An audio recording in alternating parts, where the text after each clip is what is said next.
Well, I got to talk about the NBA. First of all, I'm not a basketball fan. I pay no attention to it. I know many of you do. Okay, I know there are intelligent people who go to these games, fine. But the issue is about a thought crime being punished. That's what happened. This is the Clippers owner, Donald Sterling, who made horrible statements in private, on a phone, illegally recorded by some dirtbag, post-op looking transvestite type. And I have nothing against post-op transvestites, but, I mean, it shows you the man's judgment is shot. I told you that my professor, when I was earning my higher degree, said to me the first thing that goes in older people is their judgment. I mean, for God's sakes, look at what he picked for a girlfriend. What did he expect to happen? That's number one. But that's not the issue. He made a statement about don't bring African-American men to my Clippers games. Okay. Illegal? No. Offensive? Yes. In private? Yes. So he was suspended now. He's the owner now. Suspended for life and imposed a $2.5 million fine. So number one, he's going to sue. He didn't get where he is by being a weakling. He will sue and win. There are no grounds in the rule books, by the way, to suspend them so far as I can tell. I don't know the rules, but hey, listen, let me tell you something else. You know how these things work, don't you? Because tomorrow this is going to bite you in the behind. Tomorrow this is going to bite the black players when they start throwing around curse words about themselves to each other or about whites, and someone records them. What are you going to do then? Say it's part of the culture? Be careful with what you ask to happen to others because it will happen to you. Same thing with sanctions against Putin. I told you they'd boomerang. I told you that he had more power over us than Doofus has over him. Doofus is still on the world tour where he flopped again. Took a world tour and took a header. He'll come back again to a junior high school crowd and tell them about carrot juice. Meanwhile, he failed wherever he went. And it put new sanctions against Russia. And so what did Putin warn through a factotum? That we might threaten your astronauts. We might not allow them a seat on our rockets to the International Space Station. They own the bus, man. They own the bus because Doofus eliminated NASA's shots up into space. Your Doofus killed NASA. So now we're passengers on Russian rockets to the space station. What do you think Russia's going to do? They're going to retaliate. Same thing with the basketball deal. The NBA has a double standard, by the way. Of course there's racial bias in the NBA, but it's not only where you think it exists. You heard an awful lot in the last couple of days about Donald Sterling, right? Owner of the L.A. Clippers, and the racist comments he made at home in private, recorded by a spurn lover, and then sent round the world by Hollywood gossip rag TMZ. I don't agree with anything Sterling said, but there should be some discussion in this age of every one of us with our connectiveness and whether you fear that tomorrow it could be you. Take it from someone who walks this tightrope every day. This is not an easy job that I have. Most people do not have the psychological strength to withstand the level of constant scrutiny that I live with. But I'm digressing. You see, the NBA has a race problem. Donald Sterling, an NBA owner, made some incendiary comments in private that are being used to destroy him. And wait until you see who moves in for the kill and will profit by buying this very successful team, which, by the way, he built. He bought it when it was a loser team from nowhere.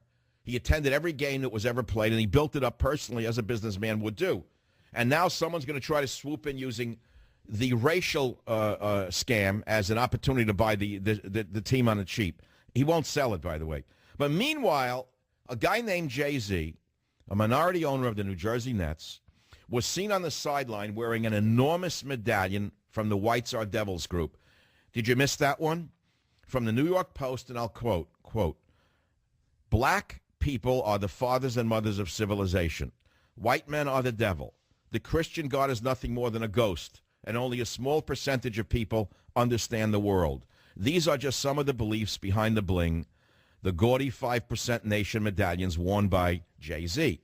Now, last week, all eyes at the Barkley Center weren't on Jay-Z's better half, Beyonce, but they were on the coaster-sized golden pendant swinging from the rapper's neck as the couple sat courtside. Asked if the group's symbol, an 8-pointed star with the number 7 in the middle, held any meaning for him, the rapper shrugged, "A little bit." So what exactly do 5%ers believe? Quote, Michael Muhammad Knight, an author of 2 books on the radical group, says, quote, "The rationale is that the black man is God and created the universe and is physically stronger and intellectually stronger and more righteous naturally, close quote. It goes on, their belief system. Quote, whiteness is weak and wicked and inferior, basically just an errant child who needs to be corrected, close quote. Well, I didn't say anyone should ban Jay-Z from wearing that medallion. If he wants to wear a swastika, he could wear a swastika to the basketball court, right? You'd find that offensive, but you don't know what's on his little medallion, do you? Because you're too stupid to ask, right?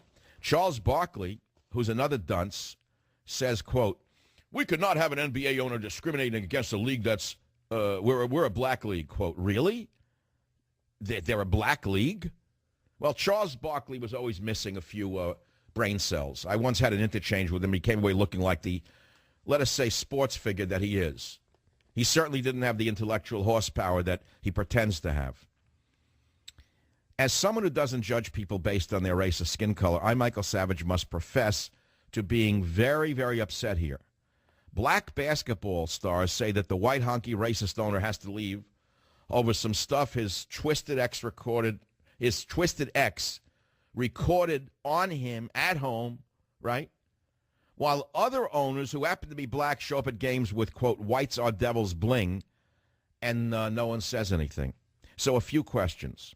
How do you feel about a world that you're living in where your private thoughts can be used against you? How do you feel about racism being used as a tool against white people and never against people of color? Let me tell you this. Racism is inherent in the human condition. It will never, ever be ruled out. If you look at the animal kingdom and you look at the human kingdom, which is part of the animal kingdom, there is always separation between types. There's a great little movie about parakeets.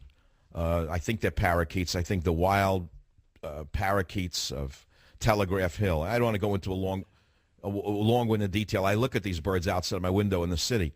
Hundreds and hundreds of them evolved from a pair that was caged and left out wild 20 years ago. There's hundreds of them now, and most of them look alike.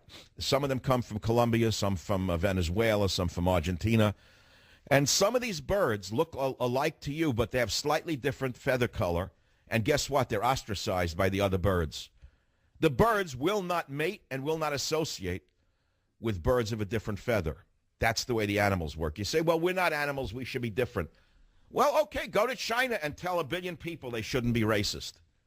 Ask them what they think about other races. The same to Japan. Go to Japan and tell them they shouldn't be the insular nation that they are. You don't see too much immigration in Japan, do you? I realize we're a different nation. We're a polyglot nation, and we should have come past this. But what are you going to do when someone tape records an African-American player or owner saying vicious things against another race? Are you going to look the other way and say, well, that's different? Well, it isn't different. It's the same thing. So be very careful in your celebration and you're high-fiving each other that they got Donald Sterling, because tomorrow it can be you. That's